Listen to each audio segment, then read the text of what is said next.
If you love live theater, there is a group, the New Jewish Theater, that you always need to connect with. And they have some outstanding presentations coming up.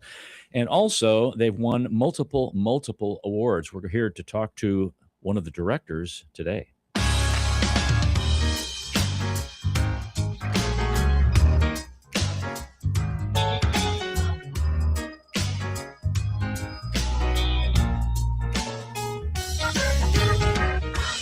Welcome to St. Louis in Tune, and thank you for joining us for fresh perspectives on issues and events with experts, community leaders, and everyday people who make a difference in shaping our society and world.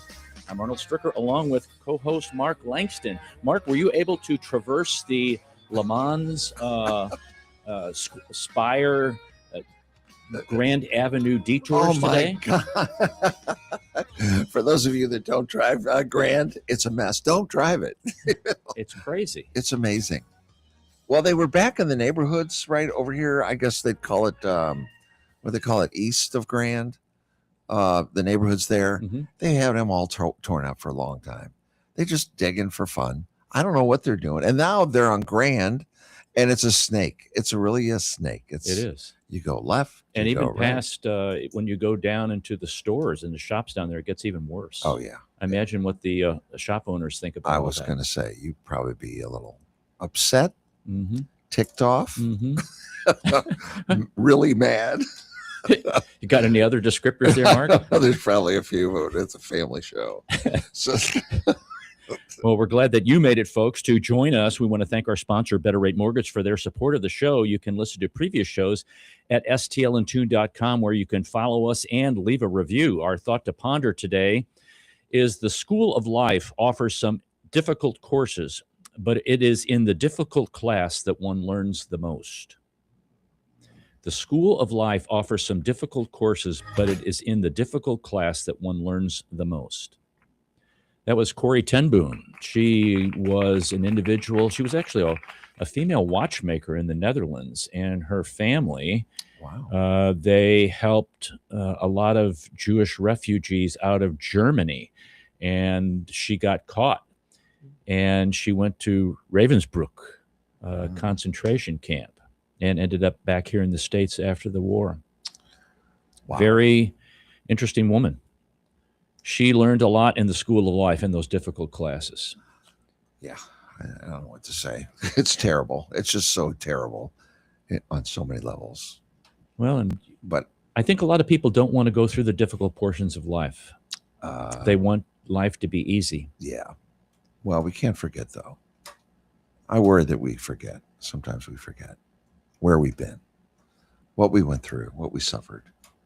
I think I worry about those individuals in our society who don't understand the life lessons that have been learned and the struggles that many people have had over the years just because of history. And they think history is from when they've been born on. Yes. Rather than behind them. And they're standing on people's shoulders that they have no clue who they are. You know, and I just noticed that with the Artemis 2 flight, because I've got kids and I know some younger, and it's like, well, this is our space journey. Dad, you had yours when they walked on the moon, and they think they appreciate it a little bit, but this is more important to them than stepping on the moon. Well, and my iPhone and your iPhone and our guest's iPhone is a computer more powerful than what the Apollo 11 astronauts had when they landed on the moon. They use slide rules. Isn't that amazing? It's crazy. Oh, yeah. It's craziness. Matter of fact, our guest is Rebecca Scallett, artistic director for the New Jewish Theater in St. Louis here. She's in her, your fourth season now? Yes, I believe that's correct. Fourth season as artistic director at the New Jewish Theater. Prior to St. Louis, she was the producing artistic director of the Arkansas Shakespeare Theater. She's also directed the St. Louis Shakespeare Festival Tour Company production. She's been a member of the Rivendell Theater Ensemble in Chicago. And she, I guess we ought to have a drum roll. We ought to have a drum roll, Mark. Oh, I don't know. But no, not Jeopardy. Not Jeopardy. No, not that one. Okay, here we go. the performances from the New Jewish Theater rated 31 nominations this past season from the St. Louis Theater Circle, and 14 wins, 10 wins for Cabaret, which she was the director. Congratulations. Now we need the Pistachio Galley. There you go, folks. There you go. Welcome back to St. Louis in Tune, Rebecca. Well, thank you so That much. is wonderful. Why, I can't wrap my head around 31 nominations at the Theater Circle. What in the world? What's going on? Were you guys surprised, or? I was definitely surprised. It was very, very exciting to get so many nominations, the most in our history for any season of work we've done. So really exciting to see. And it was, each show, we do 5 plays a year, and every show had at least 2 Wow. nominations, and some of them, like Cabaret in particular, had a whole lot more than that. So. And you directed Cabaret. And I did direct Cabaret. Ooh, yeah. Life is a cabaret, Mark. All right, I love it. Now, for those people who aren't familiar with the St. Louis Theater Circle, give a little brief description, and then who nominates, and then who says, yes, you get the award. Yeah, so the St. Louis Theater Circle is a group that's made up of our local St. Louis theater critics. So we have a number of critics who write for various publications or blogs, and they formed this circle. So they make a commitment to go see as many plays as possible in the St. Louis area every year. I know over 100, maybe more than that, in this last year that they attended. Wow. And then they come together and they vote for the nominations, and then they sort of narrow down that pool, and then select the winners in each category, a wide variety of categories. So they break up dramas and musicals and comedies. They each get their own category, and then really honor the artists who are doing great work from a wide spectrum of theaters, from some smaller storefront theaters that maybe do 1 or 2 productions a year, all the way up to the bigger guys like the Repertory Theater of St. Louis, Stages. So everybody's included. They also take in opera, so they have an opera category as well to honor the work that they're doing. And I think they really see. I can't entirely speak for them, but my sense of it is they see their job as to shine a spotlight on theater in St. Louis. So there's so much great work happening here, really high quality right here in our community. And I think they do a great job of letting people know about that, and giving us an opportunity to celebrate and feel good about the work that we're doing. That sounds great. Yeah, That sounds great. theater is good here in St. Louis, isn't it? It's incredible. Better than a lot of other places, I would say. I think so. St. Louis is an incredible art city. I've been here for like about 5.5 years now, after coming from Arkansas, and just really blown away by how much there is going on, and how much support there is for the art. People really believe in the arts here. They donate to the arts. They attend the arts. It's a really important part of the fabric of the community, and it's really thrilling to be able to create art in a community that values it like this. Yeah, they come out. They come out to see it. And discuss the New Jewish Theater for those people who need an introduction to that. Yeah, New Jewish Theater has been around for quite a while. We are entering our 28th season. So it's really not new.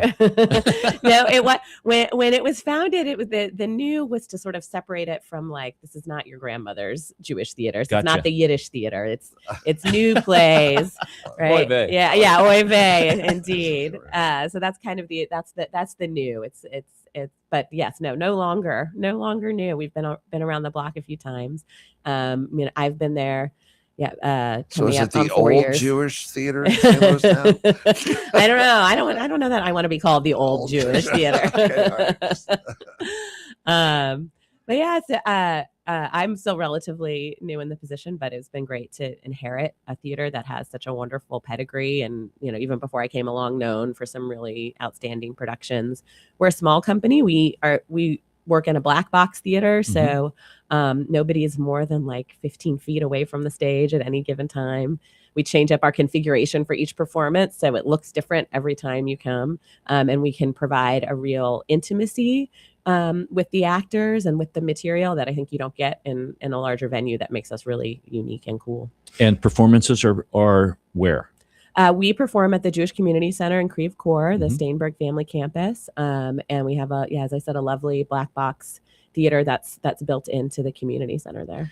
So 4 shows a year, roughly? We do 5 shows. 5 a shows? year. We're busy. And you have is there like a theater season?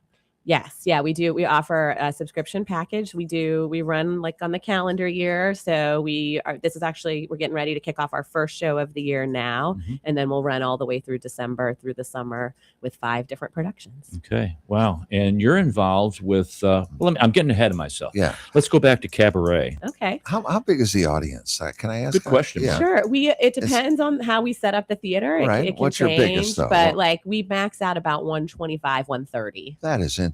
So it is. That is really something. Yeah. It's very different. I just went to the Fox and saw Harry Potter, which was incredible. Right. But it's so different. There's 5,000 people there. Exactly. Yeah. Right. I sat in the balcony and had sort of a blurry view of the actors' Right. faces. This you don't miss a thing. Right. Yeah. Right. I've been to a theater where you actually sat on the stage. We sat around on the stage. Yeah. And that was Wow. really nice. That's cool. Where was I that, like Mark? that intimacy. Is the Maplewood Richmond Heights Theater. Okay. Oh, They do a lot of things over Wow. there. Yeah. very cool. Oh, it was nice. It was Yeah. really different. That's why I like the intimate, smaller theaters. I don't know how you make money at that to support it. I think that's a challenge. Yeah. But boy, I sure like it best that way. Yeah. And from your Okay. perspective, why should people go to the theater? What does the theater do to, other than like a movie or listening to music, going to a concert? What is the theater?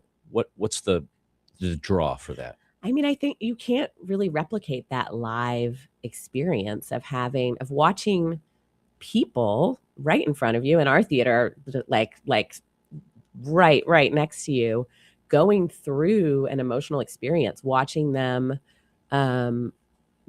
whether it's have something that makes you laugh or something that makes you cry, they're right there in front of you, and that really is different than in a film, to be able to connect with the actor on stage, to be able to have this sense that anything could happen, because really truly it could. You never know what's going to happen on stage. Something someone forgets a prop, or something happens just differently one night, and so you can go to a play 10 times and see a different performance, even though of the exact same play, exact same production. So I think that sense of anything could happen, that sense of really being a participant, the actors feed off the energy of the Mhm. audience. Mhm. And depending on what the audience gives them, again, you get a different performance, you find something new. And I think that's really exciting. As a theater audience member, you are a part of the play. You play a role. Gotcha. And I think, my favorite moments are when the actors and the audience, they're all sort of coming together. Everybody's feeling each other. Everybody's in that same kind of emotional space. And it feels really magical to me. And I've never experienced that in a movie. As much as I love going to the movies, you don't kind of get that same sense of like, we're a collective. We're all here together. Right. And we're all sharing this experience. That makes Yeah. sense. Yeah, because it's different every time. I understand that. Yeah, where a movie is not. It's the same every time they flip the switch on. Yeah, exactly. right. Where do you find the actors? Are they thespians? Well, I don't. Where do they- Thespians is a very dramatic way to put it. Yeah, But where do they come from? that we use all local performers right here in St. Louis. On occasion, we might have somebody who's from St. Louis who doesn't live here anymore, who comes back to do a show. But really, it's everybody has local connections. And we have, again, a very thriving theater scene here. So a lot of talented actors who have chosen to make their homes here in St. Louis, who are a part of this community. And so we hold auditions every year. We hold open auditions and invite people in and see who we get. And I've Yeah. been really lucky so far and found some amazing people to be able to work with. Oh, that's great. Going back here to Cabaret, 10 awards. The musical must have been like, I'm going to read these, Mark, so you can see this too. It's outstanding musical director, outstanding supporting performer in a musical female or non-binary role, outstanding supporting performer in a musical male or non-binary role, outstanding lighting design in a musical, outstanding set design in a musical, outstanding costume design in a musical, outstanding performer in a musical, male or non-binary role, outstanding, not that one, outstanding ensemble in a musical, outstanding director in a musical, outstanding production of a musical. Yeah, behind the scenes, boy. So Love I it. know that you have I'm going to guess you have costume designers, you have set designers. When you got the role to be the director of Cabaret, did you choose those people? Were they part of the theater production anyway? So I'm the artistic director of the company. So I usually direct one play a year within the season. But as artistic director, I make all those decisions. Okay. So I actually put together the teams for each production that we do. And so when I get, I kind of get to pick for myself who I want to work with and which show I want to direct each year. I get to make those decisions for myself, which is nice, a nice advantage. But I put the teams together. I lead that. And then as director of the show, I lead that process. So I really kind of see it as my role to find the best people that I can, who I think are going to do well, not just as a designer, but a designer for this particular project that I think this matches what their skill set is. And then I sort of provide the overall vision, the path of where I want to go, the story I want to tell. But then it's really about the collaborative process and each individual designer and artist contributing what their ideas to the process to create the whole. So Cabaret in particular was a very, very collaborative process. Like I knew again where I wanted it to go, but the designers brought so many of their own ideas. We had an incredible choreographer on it, and choreography is such a big part of any musical, but particularly this musical. She contributed so much to the storytelling. So really, absolutely a team effort. Interesting.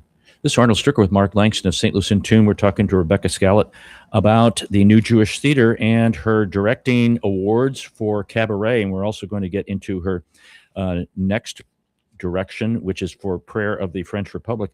I want to double back to Cabaret for a few minutes. That you have the script, you have the music and everything. You know the venue, because the venue is going to kind of play a large part on how you have a vision for this is going to be produced.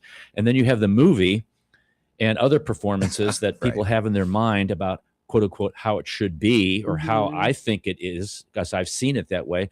And how do you compete with that to make it a little different and put your own flair into it, yet stay true to the what's written? Yeah, that's a great question, especially with something like Cabaret, because there have been so many different versions of it, from the movie to several different Broadway productions, and they're all different. They all take a little bit of a different take on the story. So yeah, absolutely. You're right. You're right on the money with the venue matters. And particularly in this instance, because we are in this small black box, 125 seat theater. And we're doing Cabaret, which is a really big musical. Yes. And that was actually kind of part of why I wanted to do Cabaret at our theater, because I had an idea that it would work really well to take it and turn our space into that cabaret, make it into that sort of nightclub atmosphere, and make it very theatrical, where we had actors doubling and playing multiple roles, because we didn't have, a cast of 30 or 40 people that you might see in a full-scale production. We had to have actors play multiple roles and pull double, triple duty in the production. But I think that theatrical approach really worked very well with the way that the play is written, because the play kind of bounces back and forth between these nightclub scenes, where we have sort of traditional cabaret style, German cabaret style music that the characters are performing. And then we have the scripted scenes, and the cabaret scenes kind of comment on what we're seeing in the action, but they're not necessarily like directly driving the action forward. So the way that the story was structured with that theatrical approach, that all really worked well together. But yeah, we can only have about 12 people in our theater. 12 actors is about where we max out. So we had to get really creative and how we were going to do things. So I knew I wanted to have this intimate production. And then I really, anytime I direct anything, I go to the script. I go back to the original story. What is the story trying to say, and what do I want a contemporary audience to take away from it? And Cabaret, set during the rise of Hitler, during the Weimar Republic in the 1930s, early 40s, and speaks to this idea of injustice happening around us as it gets at the Nazi Party is building its movement. The anti-Semitism is is coming, and shows the people who kind of just want to turn their heads away and keep having a good party and a good time at the cabaret, versus people who see what's coming and try to do something about it. So it gets at all of that, while also being a really specific story about this time in history and these people who were living this cabaret life. So Okay, so as an addendum to that, it's a musical. Was there just a piano player? No, we had a small ensemble on stage. We had okay. a piano, we had a bassist, we had drums, Okay. and then we had someone playing a variety of horns for us Okay, at different okay, times. okay. So we were able, and we built that into the set itself. So our cabaret band was always on stage, and they were part of the action, no Gotcha. matter what. Okay. Yeah. Wow. So you mentioned anti-Semitism, which was a great segue to the show that you're directing now, I think, Prayer for the French Republic. That's going to be, folks, April 16th through May the 3rd at the Wool Studio Theater at the J. And I just wanted to mention that the performances are Thursday and Saturday and Sunday, and there is one Wednesday night performance. And the performances all start in the evening at 7 p.m. The afternoon matinees are at 2 p.m. And we'll get into more tickets, but you can go to jccstl.com and get to that. Talk about this particular play. What is it about? And why did you decide to direct this or choose this one as the artistic director? Yeah. So this is a really fascinating play. It was on Broadway, Tony nominated for Best Play in 2024. And it is about 5 generations of a French family living in Paris. And it bounces back and forth between 2016 and 2017 and 1945, 46, and shows how these multiple generations of one family are both asking themselves similar questions. So I think it gets at anti-Semitism. Of course, in Paris in the 1940s, they were French Jews were living under the Vichy government. Under Nazi control, French Jews had been shipped off to the concentration camps at the time. And the family that we see, they do have family members who've been arrested and sent away, and we see them waiting, not knowing what's happened to them.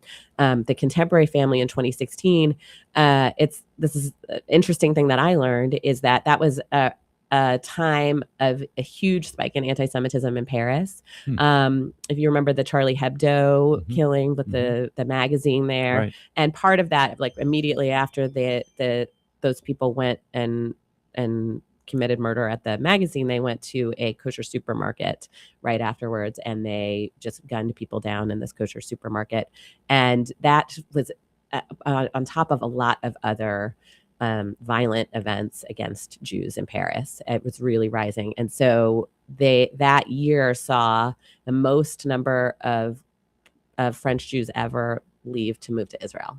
8,000 Jews moved to Israel that year. And the year before, it was something like 1,400.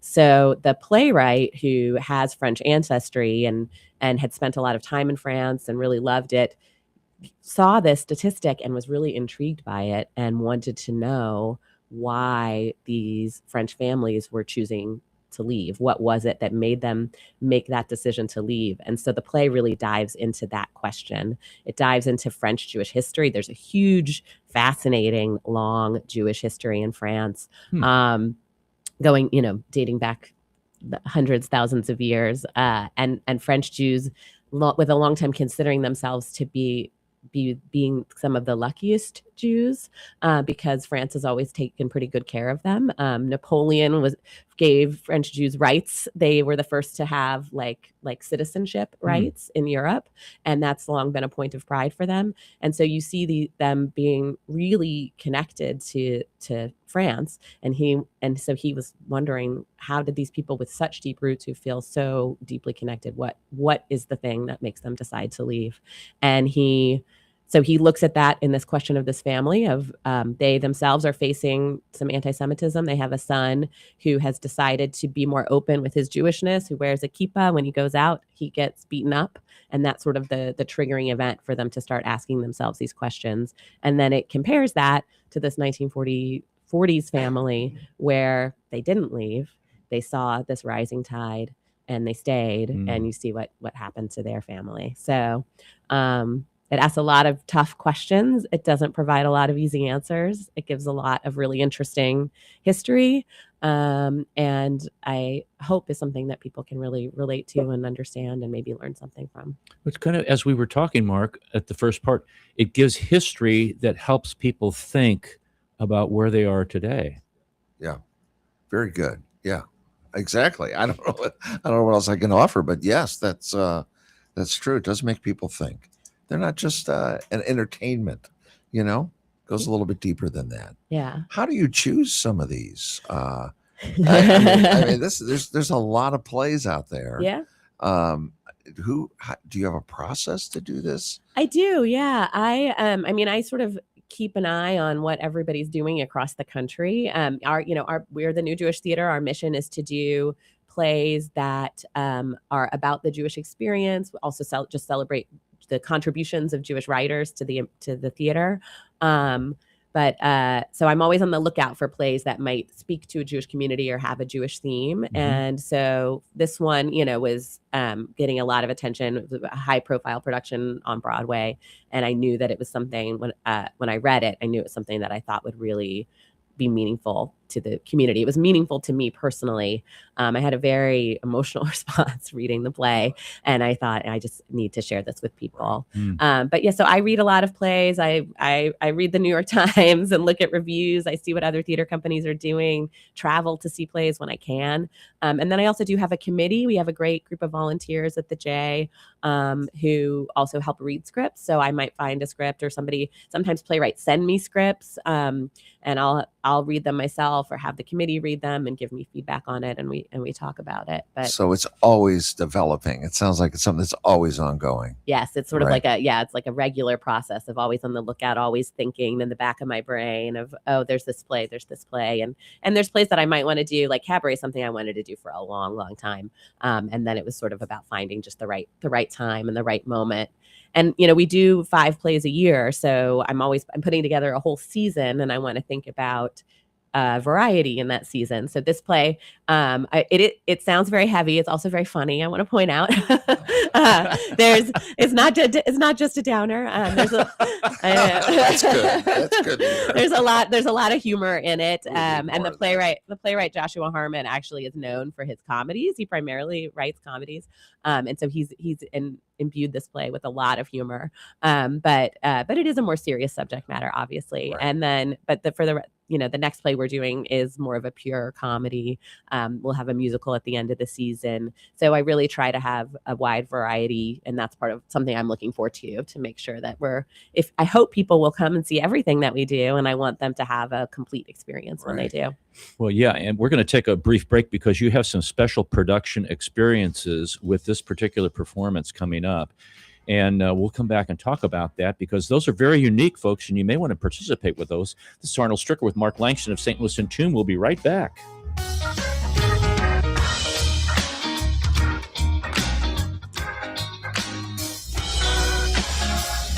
As strange as it may sound, at Better Rate Mortgage, we love talking to people about mortgages. Everyone in St. Louis promises a better mortgage rate, but what you really need to turn that perfect house into your dream home is a better mortgage. At Better Rate Mortgage, we open the door to so much more. So where are you in the home buying process? Researching? Maybe wondering how much you can afford? House hunting? Get a pre-approval from Better Rate Mortgage. Ready to buy? Our team is ready to make your mortgage process fast and easy. Whether you're purchasing your first home or taking cash out to make your dream home even dreamier, our door is open. Come on in and get started today. We'll show you how. Call Sean directly at 314-375-3293 or online at betterratemortgage.com. Remember, at Better Rate Mortgage, a better rate is just the beginning. betterratemortgage.com. NMLS ID 401335, an equal housing lender.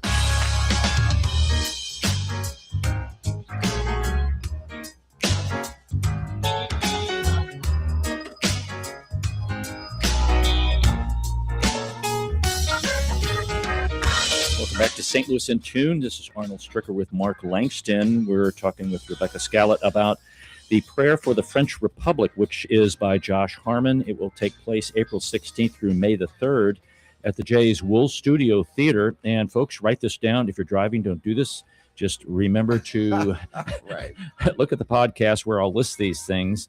Wednesday, April 22nd, 7 p.m. Thursdays, April 16, 23:30 at 7 p.m. Saturdays, there's matinee, 2 p.m. and 7 p.m. performances. April 18th, May 2nd, 4 p.m. Ooh, April 25th, and Sundays, April 19, 26, and 3rd. But there's a great calendar on jccstl.com when you go to the New Jewish Theater and then select the Prayer for the French Republic. The calendar is right there, and right below it, it is Find Tickets. But right below that are special production experiences. These are very interesting, Rebecca. The name is very interesting. I know Mark's going to love this one. Croissants and Conversation. Bonjour. Bonjour. Comment allez-vous? Yeah, très bien, merci. Je m'appelle Mark. I don't know what I said.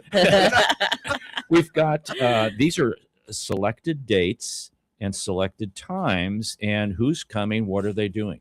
Yeah, so we were really fortunate to get a grant from the Gloria and Reuben Feldman Educational Institute for this production to expand our educational experiences that we're offering, because the play does take place in part during the Holocaust and gets at some of these stories of the Holocaust and things that happened. We were able to receive this wonderful grant and offer educational opportunities, further learning opportunities around the production. So we brought in a dramaturg. His name is Dr. Dorian Stuber, and he's on the Missouri Holocaust Education Commission and has a specialty in Holocaust literature. He's an English professor. Wow. And he was our dramaturg for the production, which means that he provided background and context for the cast. Because they're not all historians themselves, Right.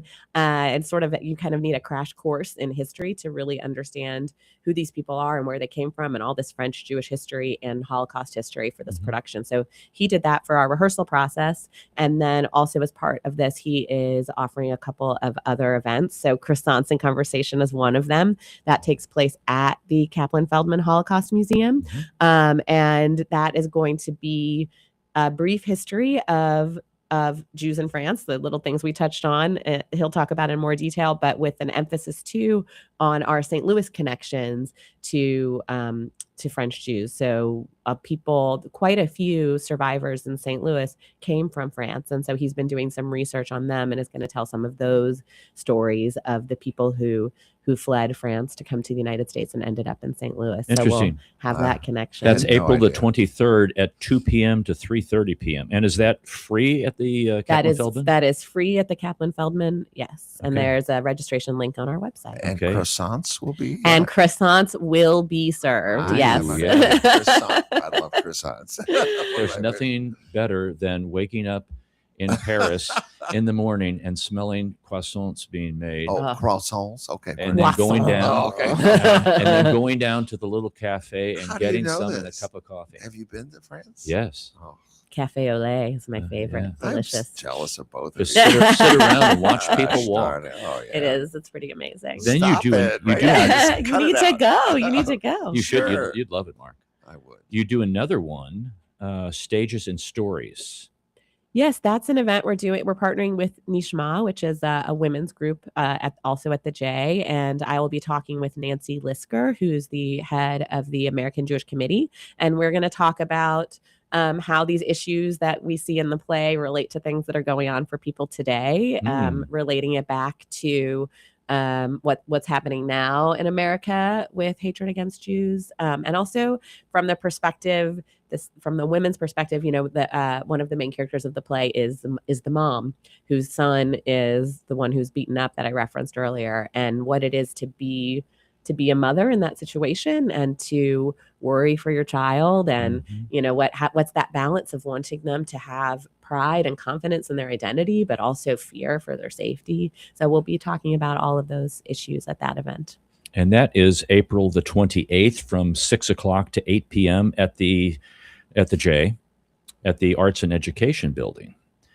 And then you have another one. What? There's more? This is There's great, Mark. more. This is great. I'm It's- busy. Yes, you are. You have been. It's called Hidden History, a memoir of survival in Paris. Yes, this is another event that Dr. Stuber will be leading.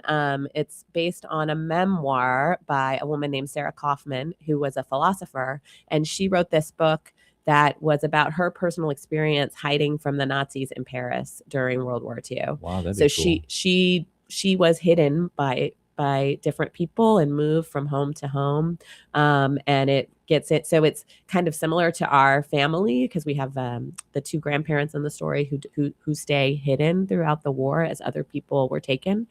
So it kind of mirrors that, but this is really a true story of someone who experienced that. So Dorian's going to be leading a conversation about that book going into that, and it's sort of a book club experience. So the book is available to purchase. It's called Rue Ordiner, Rue Labat, and it's available to purchase at the Holocaust Museum gift store if people want to read ahead. But also the event, you don't have to read it in advance. It's something you can go to and just listen and learn as well.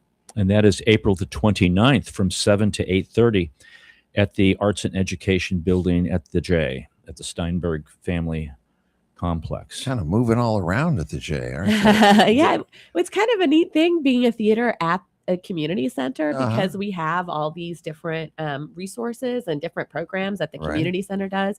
So it's great to be able to connect with those and reach out and kind of move beyond just our little theater area. I think that's great. So. I think it is. And Mark and I have talked to John Wilson on several occasions, and John's even going to be in this production. That's Mark. right. Is that right? That's John right. Wilson's going to be in He's it. not doing any fight choreography or directing. He's not doing fights this time, but he is playing the piano on stage. So that's pretty really? exciting. Yeah. A piano features very prominently in the storytelling. So, but he's wonderful in the play. He plays Patrick, who is Marcel's brother, the mom I was just talking about. Uncle Patrick. Tickles the ivories. He tickles the ivories. Wow. Yeah. I'd like to see that. Yeah, you should check it out. Yeah. Absolutely. Throw things at him. Rebecca, thanks for coming in. We greatly appreciate it. And folks, you need to come see these performances. The Prayer for the French Republic, April 16th through May 3rd. Check it out on jccstl.com where you can get the specific dates and times because they vary. And then you can also check out those things that we just mentioned, which are the croissants and conversations, the stages and stories, and the hidden history and memoir of survival in Paris. Thanks again for coming in. Thank you very much for having me. We're going to take a brief break. This is Arnold Stricker with Mark Langston of St. Louis in Tune. Don't go away.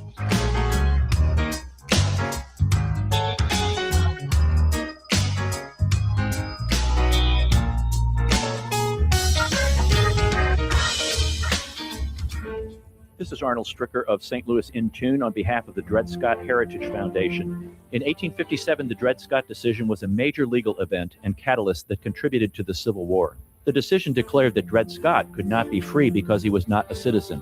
The 14th Amendment, also called the Dred Scott Amendment, granted citizenship to all born or naturalized here in our country and was intended to overturn the U.S. Supreme Court decision on July 9, 1868. The Dred Scott Heritage Foundation is requesting a commemorative stamp to be issued from the U.S. Postal Service to recognize and remember the heritage of this amendment by issuing a stamp with the likeness of the man Dred Scott. But we need your support and the support of thousands of people who would like to see this happen. To achieve this goal, we ask you to download, sign, and share the one-page petition with others. To find the petition, please go to dredscottlives.org and click on the Dred Scott Petition Drive on the right side of the page. On behalf of the Dred Scott Heritage Foundation, this has been Arnold Stricker of St. Louis in Tune.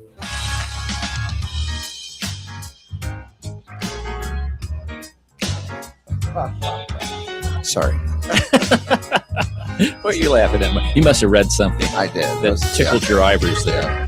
I'll share it soon. Okay. Welcome back to St. Louis in Tune. This is Arnold Stricker with Mark Langston. We had Rebecca Scallett. She's still in studio. She's going to listen to us. She may contribute to our humor portion. But I want to also mention she has a website of her own, RebekahScallet.com. And you can go to the podcast page where you'll just have a link and you can go right there. I'll put that in there. And this gives some information about her and her background and what she's also doing. So don't forget, the Prayer for the French Republic is April 16th through May 3rd at the Wool Studio Theater. Check it out on jccstl.com. Okay. Mark. Well, I'm looking at, Congress, God knows what they do. They collect our money I'm still and trying to figure make out their salaries bigger. whatever they've done. Yeah. And end up being millionaires. Right. Isn't that funny how that happens? Oh, it's incredible. But one of the things they voted on is like the days of we have special days. So Right. It's National Whatever Day. Today is National Ex-Spouse Day. I know. I call it. Is that something to celebrate? I don't know. I have an ex-spouse. I call it a practice wife. Is that that's pretty bad, isn't it? I should probably move on here. What's next? Air Force Reserve birthday. There's something. The Air Force Reserve birthday day. Today is the Air Force Reserve birthday today. Okay. That's right. Let's see. I don't get this one at all. International Be Kind to Lawyers Day. Oh my gosh. Didn't Shakespeare say, what did he say? Oh, First lots of things. First thing we do is kill all the lawyers. That's right. That's right. Wasn't that a Shakespeare I believe thing? so. Yeah. Yeah. Okay. Yep. That's one of them. That's why they need a day. Yeah, Those exactly. poor lawyers. You're right, because of Shakespeare. That's right. National Dolphin Day. Do you remember Flipper? Flipper. Of Yeah. course. Oh, lucky jumped right in. I can probably sing the song. Rebecca, do you know Flipper? I know Flipper. I watched Really? Flipper on reruns as a kid. Really? Absolutely. Okay, you're yeah. showing your age now. Okay. National Donate a Book. Have you ever donated a book? Yes. I used to go to that book fair all the time. It was in the famous bar parking lot. Yes. That was a lot of fun. National Pecan Day. Do you call them pecans or pecans? Well, it depends upon what portion of the country you're from. Is that Correct. right? All right. It could be pecan pie or pecan pie. Perfume Day. National Perfume Day. Oh yeah. Some people could really Was tone that down done a by little bit. Coco Chanel? I don't know who did that. Wait, there was a couple others. Just real quick, let me click on something here, and then I think there was, what was it? National Garlic Day is coming up. Oh, that's a good one. Oh, this is the one. Yeah, let's see. National Cheese Ball Day is coming up. Ooh. Oh. You like cheese balls? Yeah. No. Okay. Not interested in cheese balls. Kind of like fruitcake. And then coming up in about, well, of course, we're recording this the day before tax day. Yeah. Oh, yeah. I That's forgot when about you that. count your blessings and send them in. Count your blessings day. Yeah, and send them all in. And then coming up right after that is husband. I'm going to have to tell my wife this, Maria. Husband Appreciation Day. Oh. Notice it happens on the same day right before tax day. I know. Well, I know. It's What's that all about? It's that honeydew list. In fact, we just made a honeydew list. Oh. It was a bit painful. Is it a very long Oh, list? it is. And then she's got it in sections: basement, backyard. I'm glad she's organized. That's Oh, good. I'm not. I learned something about She that. keeps though, Mark. those too. She keeps them. I learned something about that. It's how to feel good about when you go through all that stuff, because sometimes it can get so overwhelming. You do a little bit each day. I have a little check mark box on my phone, and at the end of the day, I check those things off that I've done. I put my tools, I pack them all the way up and put them away. I admit, all right, I have to admit, we've found some of her lists and we've gone through them and gone, look, we did them all. Look, honey, these were from the 1960s. Yeah. Now you're going to take me out to dinner. Okay. On Husband Appreciation Day. I like the way you think. I really do. Okay. Wow. Well, the Masters golf tournament just got done. Did you see the hole in one? Was there one? Yes. Wow. There was one hole in one. Don't ask me who did it, but I was watching it when it happened. Oh, wow. The crowd went crazy. I bet.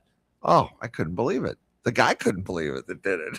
I wonder how many hole-in-ones have happened during Masters tournaments. Not many. I know they talked about it and they said it was a kind of a rarity, but you notice all the caddies kind of wear the same outfit. Yeah. Well, there's a reason for that, because in the 1930s, they used to wear denim pants with green hats, and to make them more visible against the fairways, they were required to wear these white jumpsuits. And the green hats were already standard, so it wasn't until the 1940s that all caddies wore the same uniform. That's good. Wow, there you go. That's good. Who'd have figured? Those socks. Yeah, pink socks. That's some pink socks.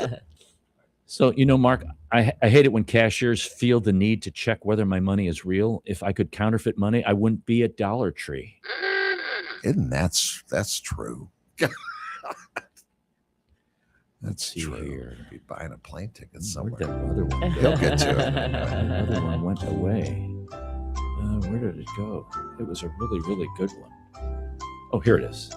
My husband said we need to stop traveling and save money. So I went without him and saved 50%.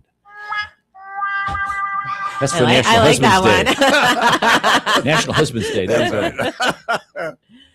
A pirate walks into a bar wearing a paper towel hat. The bartender asks, "What's with the paper towel hat?" The pirate says, "Arr, there be a bounty on me." Wow, this is not really. Whenever I see a warning label on peanut butter saying it may contain peanuts, I understand why aliens don't visit us anymore. And when I point my remote control directly at the television, it barely works. If I accidentally sit on it, it will switch from Peacock to Netflix, turn on closed captioning, and turn itself off and on 4 times. That is so true. My cat does the same thing. Well, my cat's always changing the channel. Is it? I'm glad I'm not the only one that has that. I was cat. at a cemetery recently having a casual stroll. As I started walking out of the gates, a man came up to me and said, "Hi, how are you today?" I turned around slowly with a menacing smile and said, "Wait, you can see me?" He screamed just and crawled out of the dirt and bolted. What is wrong with him? I don't know what's wrong with Arnold. And I knew a guy who was arrested for stealing hay. Unfortunately, he couldn't make bail. Wow, it's really bad. That was- Someone should call 911. And, there's a lot of different kind of groups. There's AA, there's Narcotics Anonymous, there's probably, Stealing Anonymous, Right. all these Okay. groups. There's another one called Plastic Surgery Addicts Anonymous. And the person who leads the group said, "Welcome to Plastic Surgery Addicts Anonymous. I'm seeing a lot of new faces in the crowd this week and have to say I'm disappointed." Wow, that is so bad. Wow, no, don't do that. And then lastly, HIPAA. You know about HIPAA, the HIPAA law, Oh, where yeah, you yeah, can't yeah. talk about Right. health, unless you Right. sign off, blah, blah, blah, I blah. got a bad. And you head. go to a doctor's office, they're really pretty, uptight about Are that they? stuff. So, this is a waiting room. This lady just recently went in there and she was telling about this story. And the nurse came out and she said, the nurse was saying, in order to follow privacy requirements, we can't call our patients by their name. Would the lady with hemorrhoids please come in? Yeah. Oh, Yeah. no. Thank you very much. Well, folks, that's all for this hour. Thank goodness. Oh, thank you for listening. If you've enjoyed this episode, you can listen to additional shows at stlintune.com and follow us there and leave a review. And thank Bob Berthasell for our wonderful theme music, our sponsor, Better Rate Mortgage, our guest, Rebecca Scala, and co-host Mark Langston. We thank you for being a part of our community of curious minds. St. Louis in Tune is a production of Motif Media Group and the U.S. Radio Network. Remember to keep seeking, keep learning, walk worthy, and let your light shine. For St. Louis in Tune, I'm Arnold Stricker.